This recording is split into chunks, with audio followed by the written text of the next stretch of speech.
Me desculpe, eu não quero ofender, mas quando eu chamo alguém de babaca, é por estar seguindo essa regrinha do politicamente correto. Não dá para discordar mais de nada que você ganhe um rótulo. Discorde de um homossexual e você é homofóbico. Defenda direitos desse grupo e você faz parte da ditadura gay. Fale mal da política. Você é direitista, esquerdista, libertário, anarcocapitalista, miguxo, leitor de Veja, reacionário. Fale sobre a religião e você está perseguindo. Está endemoniado, é satanista. Faça uma piada. E você pode ser racista, nazista, feminista, machista, politicamente correto, incorreto e mais uma porrada de coisa que eu nem sei mais. E ai de mim se eu falo mal daquela bosta que foi considerada patrimônio cultural desde 2009. Tô falando do funk. Aparece um monte de mimizento para dizer: ai, como você é snob, ai, como você faz parte da elite. Eu até não discordo de você poder me rotular desse jeito. O problema vai ser quando você querer fazer uma lei para me impedir de dizer isso. Mas você deve botar na sua cabeça que tudo é ofensivo para uma ideologia, uma filosofia, um modo de vida, uma religião. Tudo é ofensivo. Para um fundamentalista vegetariano, um sanduíche de presunto é uma ofensa. Eu até entendo que as pessoas têm uma tendência natural a não aceitar opiniões que são diferentes. O problema começa quando esses grupos acham que devem ter mais direitos e privilégios frente aos demais. Elas acreditam que o que elas pensam e defendem precisa de mais proteção. E com isso eles querem usar a força do Estado para coibir aquilo que você diz. E caso você não tenha percebido ainda, é assim com o racismo. Com os casos de injúria, difamação, calúnia.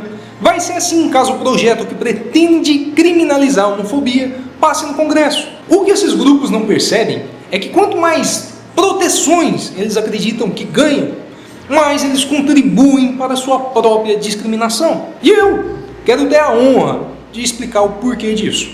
Mas antes de começar, eu quero que você entenda uma coisa. Não vamos confundir aqueles crimes que são materiais, físicos, financeiros, com aqueles que não passam de palavras. Afinal, esses que eu citei, já existe uma legislação que protege e consegue proteger todos, sem sequer precisar fazer distinções. E é nesse momento que a gente tem que analisar os níveis de estupidez humana. Eles querem foder com a vida do numerista. Em vez de não rir da piada, não pagar um ingresso para ir no show, não, fica lá de picuinha. Eles querem obrigar as pessoas a atenderem ele em determinado estabelecimento comercial. Meu amigo, usa a cabeça. Vai no outro que te atende. Ai, porque ele não pode dizer isso. Ai, porque ele não pode fazer aquilo. Sabe o que esse pessoal que fica de picuinha está precisando? De uma rola. Absurda, grande, veiuda, grossa. É disso que esse pessoal está precisando. E a lógica disso é muito simples. Você só combate verdadeiros preconceitos com informação, com educação, mas você só consegue trocar essas informações com quem pensa diferente de você. Informação repetida não agrega conhecimento. Se você apenas conversa com quem pensa igualzinho a você, você não adiciona conteúdo novo. E quando você cria limites para que as pessoas externalizem os seus preconceitos, você tem um grupo A dos que ofendem e um grupo B dos que são ofendidos, que não entram em conversa, não trocam informação com medo de alguma sanção. Eles deixam de ver o que eles possuem em comum.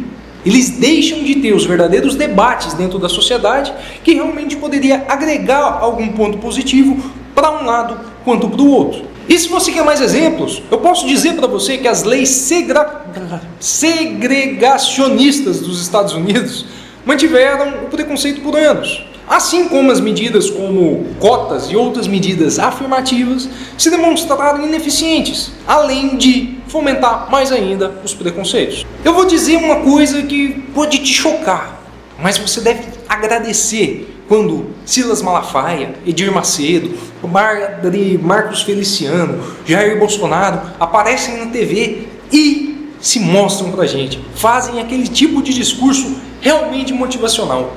Agradeça, porque se não fosse o discurso desses babacas, você não teria as discussões, os debates, as opiniões dentre os vários círculos sociais que a gente tem dentro da sociedade. Você não teria determinados assuntos vindo à tona, porque eles não diriam com medo de alguma mordaça, alguma sanção, alguma prisão, algum enforcamento em praça pública como alguns imaginam que deveria acontecer. Eles ajudaram Eles combateram o preconceito sendo preconceituosos. Olha que ironia do destino. Ouso ainda afirmar que se não fosse isso, o casamento homoafetivo ainda sequer teria sido reconhecido. Na esfera política, se você for pensar um pouquinho, essa proteção moral, essa proteção à honra, dá privilégio para o bandido de fechar blog, de fechar site, de retirar conteúdo do YouTube, de processar pessoas. É o tipo de lei que favorece o malandro.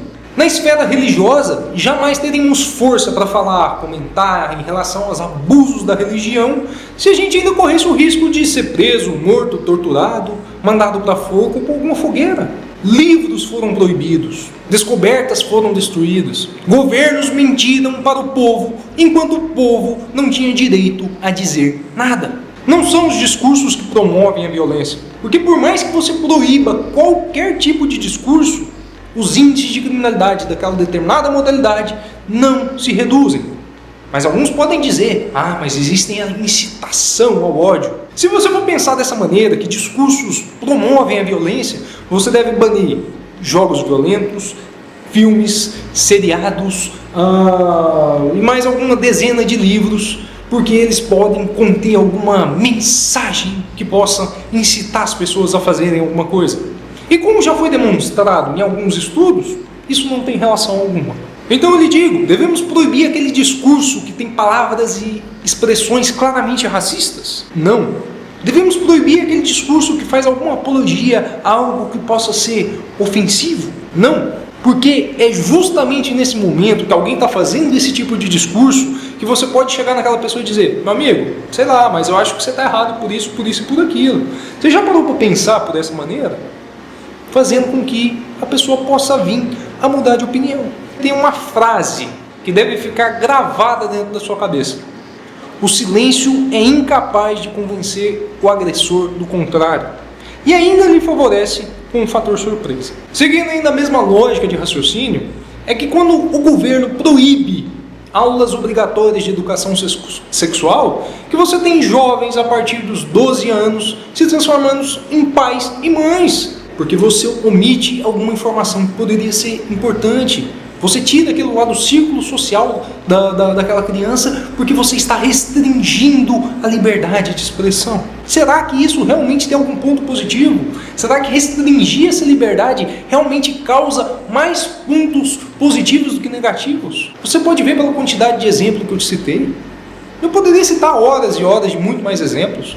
A única proteção moral que eu acho que realmente deveria existir é em relação às crianças em determinados assuntos. O que evitaria, por exemplo, a apologia de drogas em horário infantil, aquele outdoor de sexo na avenida principal, a publicação de algum livro que falasse de pedofilia. Isso sim deveria ser resguardado, porque as crianças ainda não têm o dedo médio muito bem desenvolvido. Caso contrário, o resto deveria ser descriminalizado. Porque quando você tem essa restrição de informação, você gera muito mais consequências negativas do que positivas dentro da sociedade. Agora imagine que se existisse uma lei que me proibisse de fazer apologia à liberdade de expressão irrestrita. Será que a gente estaria aqui trocando informações? Será que a gente não estaria sendo remetido a 1964, quando você teve a ditadura militar? Como aconteceu, a imprensa não tinha liberdade, o povo não tinha liberdade. Olha as consequências nefastas que isso causou na nossa história. Então eu te pergunto, existe alguma coisa que você defenda? Sei lá, como já aconteceu, direito ao voto universal, divórcio, as mulheres poderem escolherem seus maridos. Você não precisa pensar somente na lei proibindo alguma coisa, mas algum tipo de sanção social que te impeça de fazer aquilo lá. Será que a gente teria evoluído ao ponto que a gente evoluiu se realmente para tudo que a gente discordasse houvesse algum tipo de proibição? A verdade tende a combater o erro.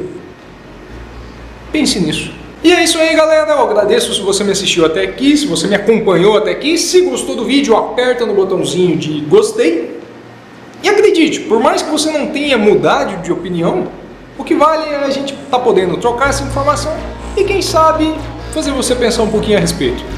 Valeu, um abraço e até a próxima.